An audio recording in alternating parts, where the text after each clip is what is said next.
powerful and inquisitive as Minister of State for whom? VP Singh, Arif, and Arun Nehru, joined by Ramdhan, VC Shukla, Satpal Malik, and other Congress dissidents, formed the Jan Morcha or People's Front on 2nd October 1987. With this as the core, VP Singh began to build an anti-Rajiv political bloc.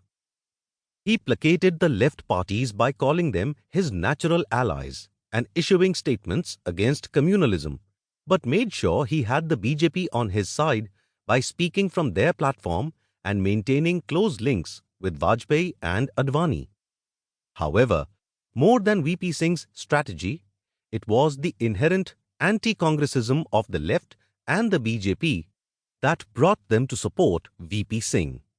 His resounding victory in the Allahabad by-election in June 1988 against Congress, in which the Bofors gun had become the unofficial campaign symbol, had convinced them that he was the answer to their anti-Congress prayers.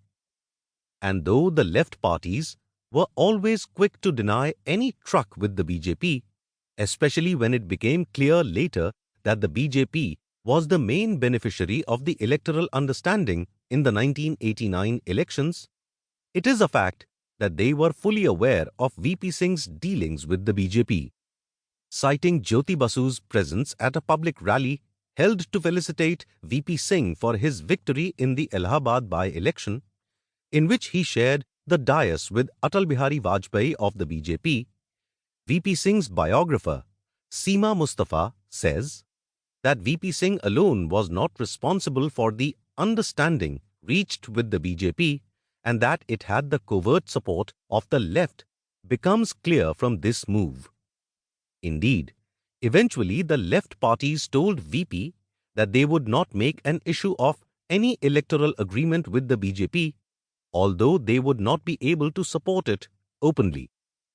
The feeling among the left and VP Singh was that as in 1977 to 79, the BJP would not be able to gain much, as it did not have any independent strength.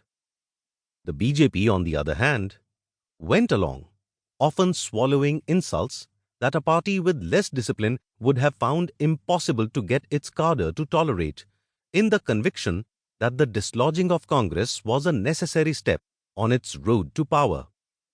The association with left and secular forces gave it the credibility it lacked by removing the stigma of communalism that had ensured it remained on the fringes of Indian politics, a stigma that had been attached to it by the efforts of secular nationalists since the days of the freedom struggle. The BJP increased its tally from 2 in 1984 to 86 in 1989, and this jump put it on the path to power, which it achieved in 1998.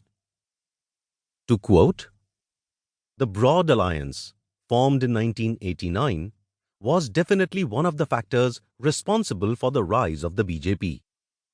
The strategy for opposition unity was conceived as a three-stage process. The first stage was the unity of centrist, non-Congress secular national parties. The second, the formation of a national front of all non-left secular parties, regional and national, and the third, the seat adjustments with left parties and the BJP. The second stage was completed first, with the national front of 7 parties being formed on 6th August 1988. On 11th October 1988, the birthday of Jayaprakash Narayan, the Janata Dal was formed with the merger of the Jan Morcha, Congress S, Janata and Lok Dal. The third stage was reached when the Janata Dal-led National Front and BJP agreed not to contest against each other in around 85% of the seats where the two would have otherwise nominated candidates, and a similar agreement for a small number of seats was reached between the National Front and the Communist parties. The National Front Government, 1989 to 1990. The election results were a blow to Congress, even if it was still the single largest party with 190.